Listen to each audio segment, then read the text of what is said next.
¿De qué hablamos cuando hablamos de lenguajes visuales? Básicamente es algo que nosotros heredamos, no lo inventamos los diseñadores, el tema de los lenguajes, ¿no? Tiene que ver con justamente comunicación. Nosotros trabajamos dos partes de esto. Tanto la forma como el contenido, lo que dice, lo que tiene que expresar con todo esto. Y es algo que es intrínseco a los humanos. Esto solamente lo podemos desarrollar y entender entre humanos. ¿Hay algún lenguaje animal? No. No, porque no hay una convención entre los animales para que se entiendan. Sí hay señales que pueden comprender que olerse el culo puede ser una amenaza, pero no es un código, digamos, universal entre todos los animales. Hay cosas que se comparten y que... Pero nosotros tenemos también una ventaja respecto a los animales, que podemos entender cosas que son abstractas, ¿no? Las entendemos y dibujamos cosas en la cabeza. Decimos amor y sale un corazoncito inmediatamente. El corazón no tiene esa forma, ¿saben, no? El corazón es una cosa fea. No es... ¿No? No, es horrible el corazón. Es horrible. Es una pieza fea. Pero la cargamos de romanticismo. Para cargar el romanticismo la diseñaron de una manera que todos entendemos de que estamos hablando de eso y no de otra cosa. Entonces, todo lo que nosotros hacemos, y esto es el foco principal de acá en más de todo lo que hagan, tiene que ver con el sentido que le damos a las cosas. Para eso nosotros nos valemos de los lenguajes. ¿Por qué? Porque lo primero que tenemos que empezar a plantearnos cuando hablamos de forma y contenido es de qué digo. Siempre tenemos que decir. Siempre tenemos que comunicar o informar algo. Es la información pura, pura y dura. No tiene ningún tipo de carga emocional, ni metafórica, ni nada. Es lo que es, ¿no? Lo que uno tiene que hablar.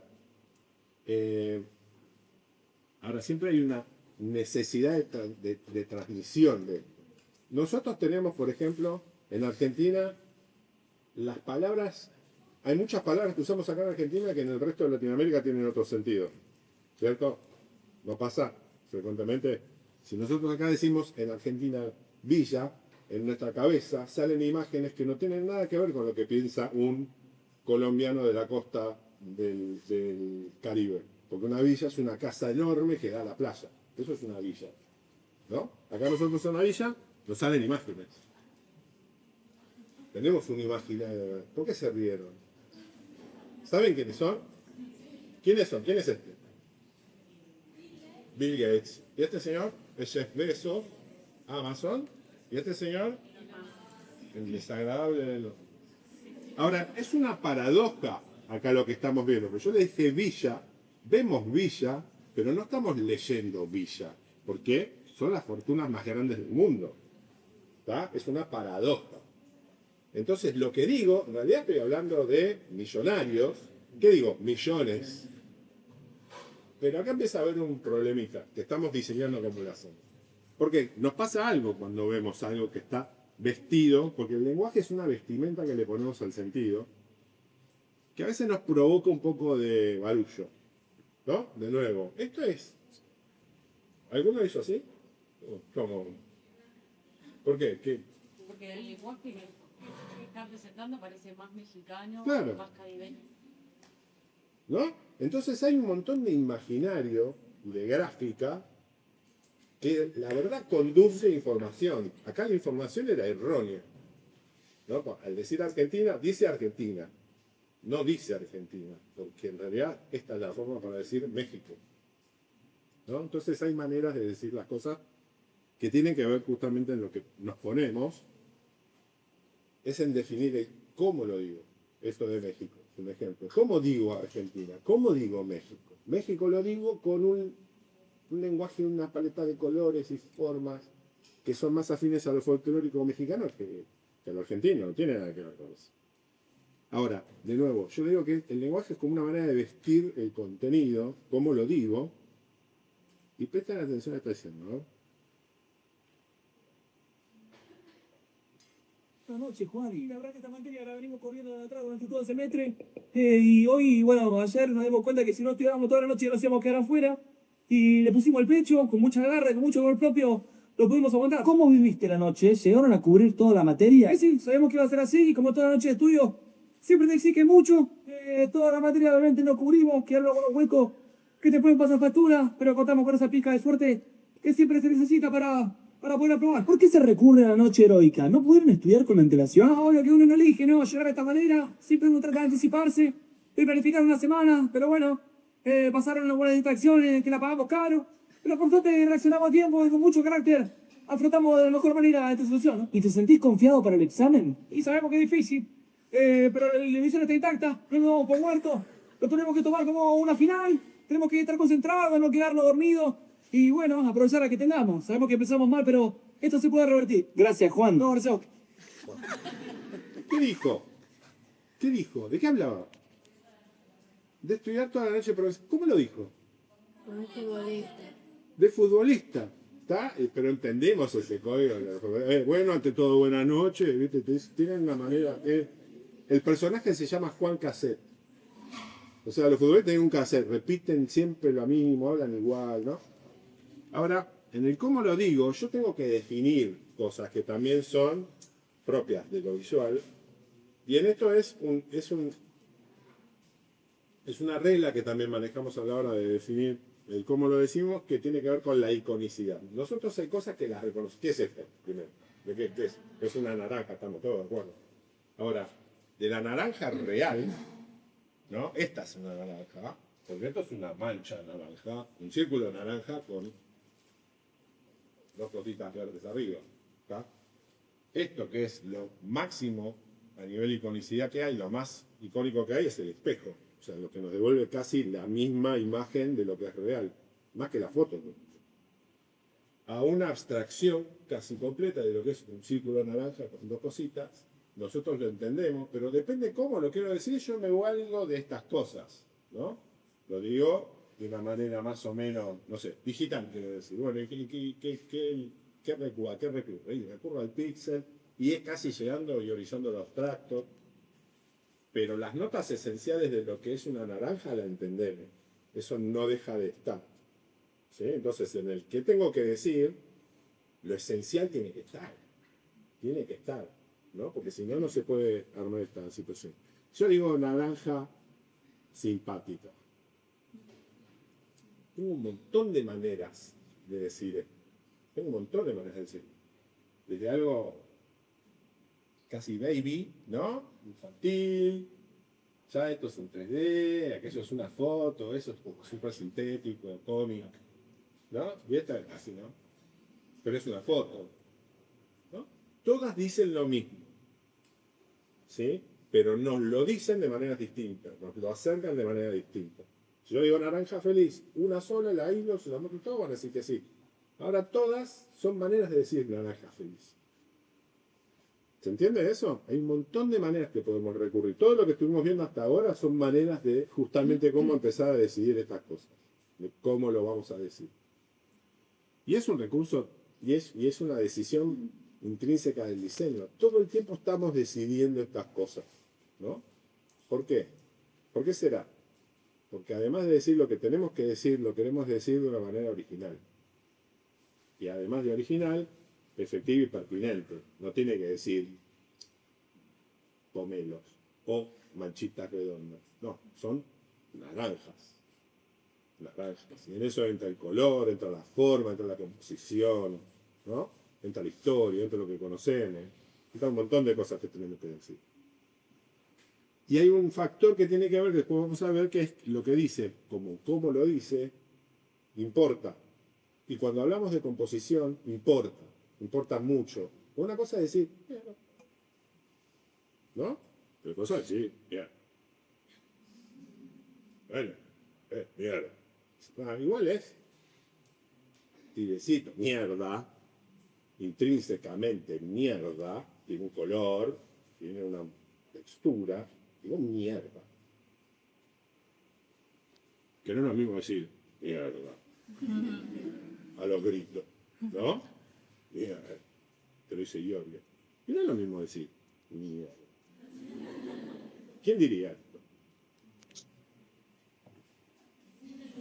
Ay, pensé lo mismo. ¿No? Carajo, mierda. Con elegancia.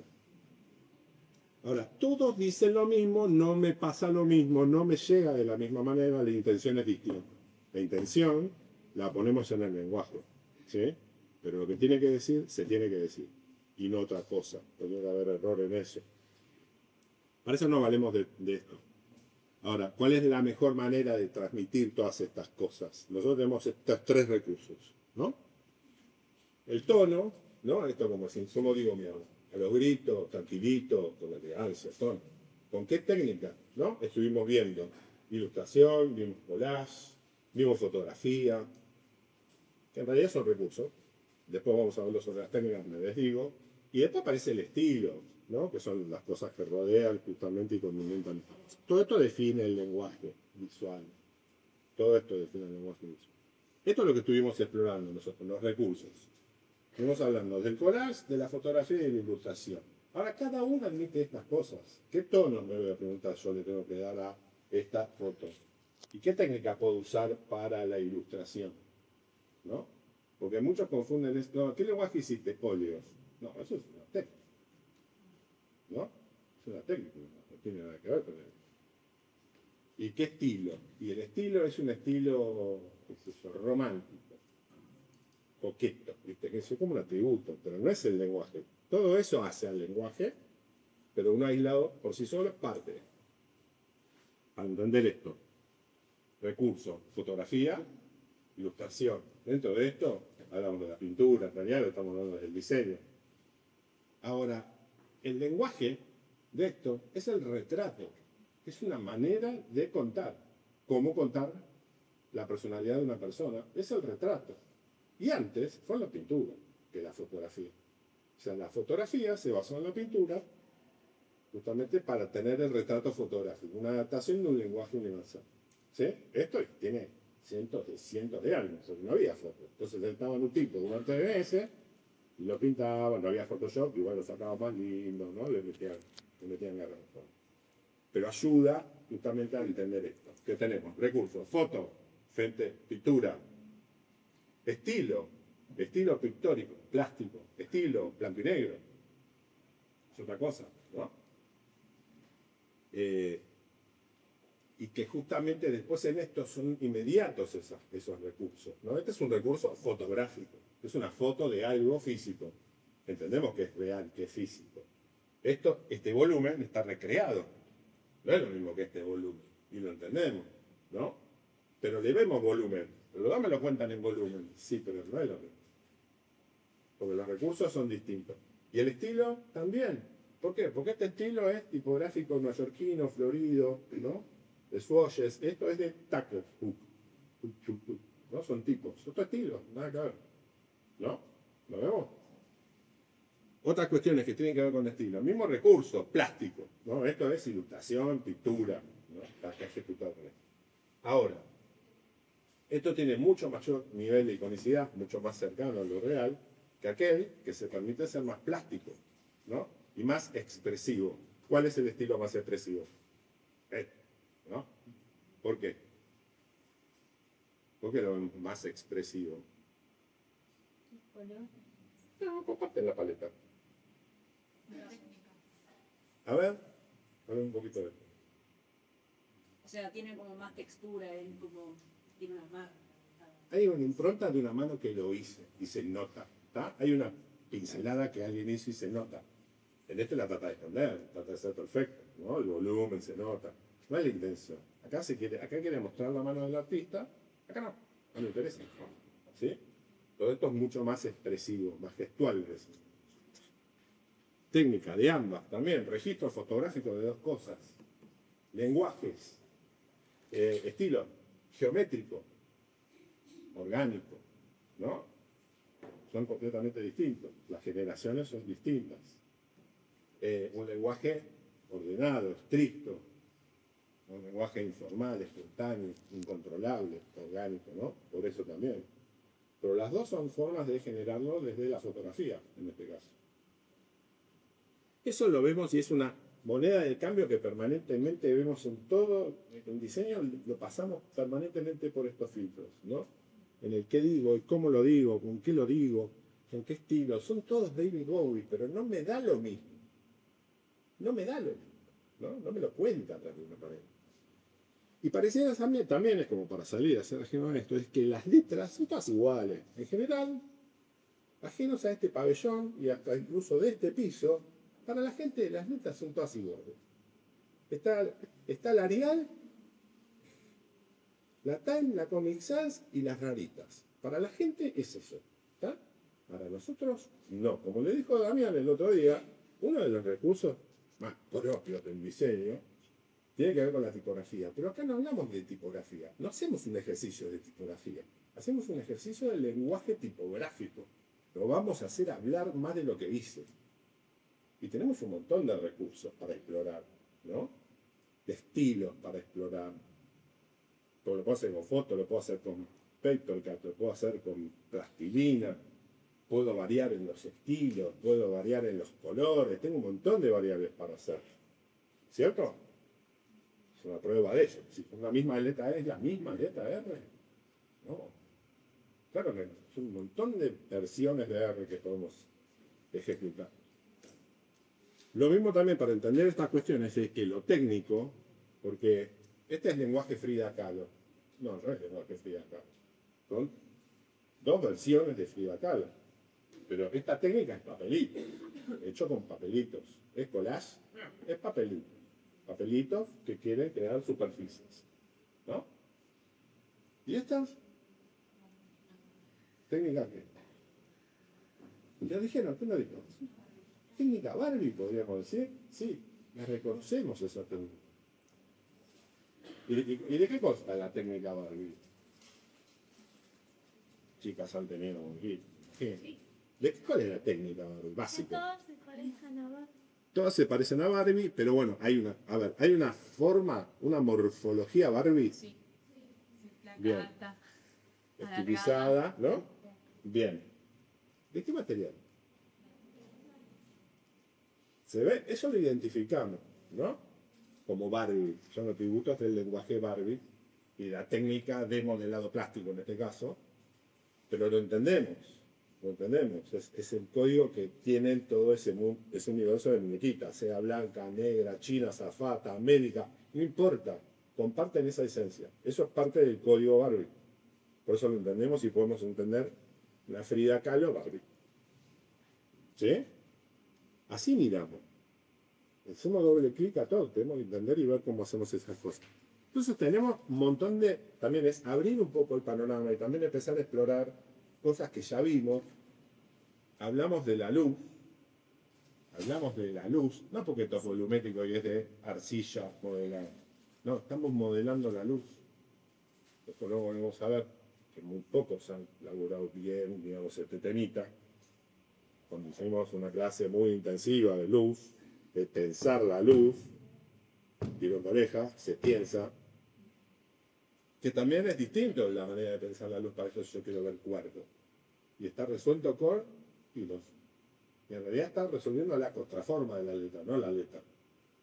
¿Cierto? Es lo de alrededor de la letra lo que está.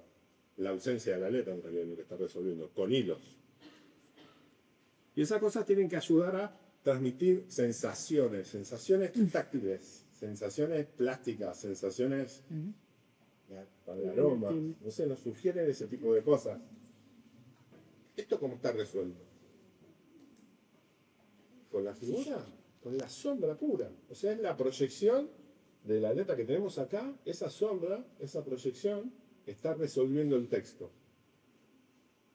De una manera original, ¿no? Recurriendo a la fotografía. ¿Está resuelto con fotografía esto? No, No. ¿Por qué? ¿Por qué está resuelto esto? con alguna... Luz. Es con luz. El secreto de esto está hecho con luz. ¿Y este? También, porque para poder rescatar eso, necesito tener pensada cuál va a ser la forma de registrar mejor esa materialidad, esa textura. Ahora, ¿esto es fibra hecho con ahí? No. Caca. Esto es laburo. Esto es buscar, producir y también dar, ¿no? Digamos, qué material, cómo lo corto, cómo lo desfibro. Acá hay obsesión, ¿no? Acá hay obsesión. Así se hace. echando las pelotas. Ahora, no viene de la nada, ¿no? Todo lo que decimos cuando hablamos de lenguajes es porque existe un precedente cultural. ¿Qué quiero decir con esto? Vemos lo que sabemos. La verdad es que vemos lo que sabemos. Si no, no entendemos. Si viene, ¿no? Nos cae acá, qué sé yo. Alguien que hable en un lenguaje callejero de la ciudad de Cali y nos habla en caleño callejero acá, no le vamos a entender nada aunque hable español. No lo vamos a entender. A mí me causa mucha gracia estos gringos que ahora están por internet, que vienen fascinados por Argentina, que estudiaron español en la universidad. Y se te acerca una amigo, fiera, le habla así, no entendés nada. Seguro que no vas a entender nada. No vas a entender. Hablas el mismo idioma, pero no el mismo lenguaje, distinto. No compartís eso. Entonces entendemos lo que conocemos.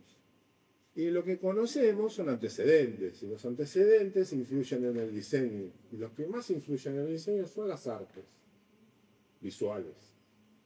El cine, la fotografía, la pintura, la escultura. Y hablamos con la indumentaria, y hablamos con la arquitectura, y hablamos con el diseño industrial. Hablamos con el paisaje. Estamos todos en la misma sopa. Necesitamos entender la sopa. Entonces, para entender una propuesta de collage tipográfico del año 2015, existió un señor que se llamaba Raúl Hausmann, que lo hizo hace 126 años. El primer collage, como lo entendemos hoy, se hizo hace, 106 años. El dadaísmo creó el collage. Y fue la manera de crear cosas imposibles. Liberó el arte, nos liberó a todos de tener que registrar la realidad. Por eso podemos llegar a lo abstracto. Sin esto, no podría haber existido la naranjita que es solamente un círculo con dos cositas. No hubiese existido. Pero entendemos los guiños, porque después, en el año 77, el lenguaje visual del punk se basó en esto, 50 años después. Pero para contar lo que querían contar, que era vamos a hacer mierda todo, eso es lo que proponía el punk, encontró en un lenguaje plástico la manera de decir violencia, bronca, hacelo vos, no importa lo que. Por eso le sirvió esos recursos para crear este lenguaje. ¿Se entiende? Siempre tenemos un precedente. Por lo cual es interesante siempre estar estudiando qué pasa y qué pasó a nivel visual, porque es para poder entender hacia dónde podemos llevar estas cosas. Porque no son estancos los compartimientos. Este señor era un artista plástico llamado Escher, ¿no? Que jugaba mucho con la figura del morfo, lo debe ver bastante, seguramente uno lo ha tratado, de cómo trabajaban las formas y las contraformas, creando formas nuevas, imposibles, que Shigeru Fukuda, 40 años después, en japonés, retomó la manera de pensar esas imágenes y hizo las propias. Y otro diseñador lo tradujo en tipografía, en letras, en realidad. Pero ven que es la misma idea original. Empezó acá y puede terminar en otra cosa. ¿Puede haber un arquitecto que se base en eso? Sí, ¿por qué no? ¿Puede haber un diseñador indumentaria que cree una colección basado en esa idea? Claro, seguro que hay. Y seguro que hay. Seguro que hay. Pero el tema es ver dónde está el origen de la cosa, para poder aprovecharse y sacarle el jugo y llevarlo a otro nivel. Esto es un arte folclórico nuestro que nació para pintar colectivo. ¿No? ¿Conocen el filete porteño? No sé si han estado cerca de estas cosas, porque lamentablemente se mueren, ¿no? Pero no hay nada más genuino y más porteño que este arte, que tiene más valor afuera que acá. Es una pena, ¿no? Y acá lo quieren recrear con plotter de vinilo, no tú ves. Porque es arte, ¿no? Pero para contar esto, los Cadillacs fueron a buscar a este, para que sea genuino. Pero el producto era una tapa de un disco, no un colectivo, no un carrito, no una chapa, una tapa de un disco. Uno de los discos con más Grammy de la historia. Es decir, o sea, todo Latinoamérica sabe que es esto, ¿no? Y que es de acá. Y el estar hecho así lo hace más todavía de acá. Porque eso es genuino de acá. Entonces siempre hay cosas que nosotros tomamos y reprocesamos y hasta incluso las llevamos a lugares que no tienen que ver con eso, ¿no? Y cuando las llevamos de un mundo a otro, se tiene que adaptar. ¿Por qué? Porque técnicamente no se pueden resolver de otra manera. Esta famosa obra de Frida Kahlo, llevada a la piel, tiene limitantes. No se pueden generar esos planos de colores azules en la piel. ¿Se puede crear? Sí. En 3 meses es una mancha espantosa. Entonces, generalmente, ¿cómo se resuelve? Con la menor cantidad de tintas posible, con un tipo de línea condicionada por el aparato, ¿no? Tiene el valor de línea de base finito, original, de lo que es la punta. Entonces, entiendo que es esta imagen recreada, que tiene todos los datos que me cuenta acá, pero a la hora de llevarlo acá, lo tengo que limitar. Estoy condicionado, no es lo mismo, no es el mismo mundo. Pero genera otra cosa, ¿no? O sea, verlo tatuado, como lo que pasó con el naipe el 5 del Mundial pasado. Gente que se tatuó el 5 de copa en la piel. Es como raro, porque vos sabés que es una carta física del cartón y lo tenés en la piel. Es como una cosa que parece que se transfirió, no tiene sentido. Ahora está adaptado para poder tatuarse, si no, no se podría haber hecho. Esta obra, sobre todo, tiene mucha más complejidad que lo obligó a ser sintético para poder llevarlo a esta técnica. ¿Se ve eso? Ahora no. Y cuando hablamos de sentido, y veo un Batman así, y habiendo hablado del arte, no sé si alguien entiende. ¿Alguien me puede decir por qué esto es así? ¿Dónde está el chiste? Estudien historia del arte. ¿Alguien está cursando historia? ¿Nadie cursó historia todavía? Bueno, entonces, otra persona. Bueno, cuando estudien historia del arte van a pasar por un periodo de la historia que es el arte gótico. Y esta es una manera de pintar a Batman con el estilo gótico. Ciudad gótica, Batman gótico. Novedad. O sea, no existía, eso es imposible, es gracioso. O un Batman de una época donde no existía Batman. ¿No? Esto está recreado como si hubiese sido un daguerrotipo del siglo XIX. Batman no existía.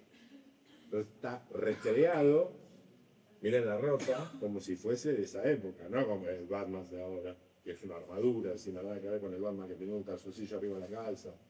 Nada que ver. Ahora lo reconocemos. A mí me mata mucho esta cuestión del universo, del Spider-Verse, ¿no?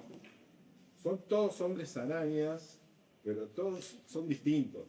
O sea, tienen diferencias entre estos, ¿no?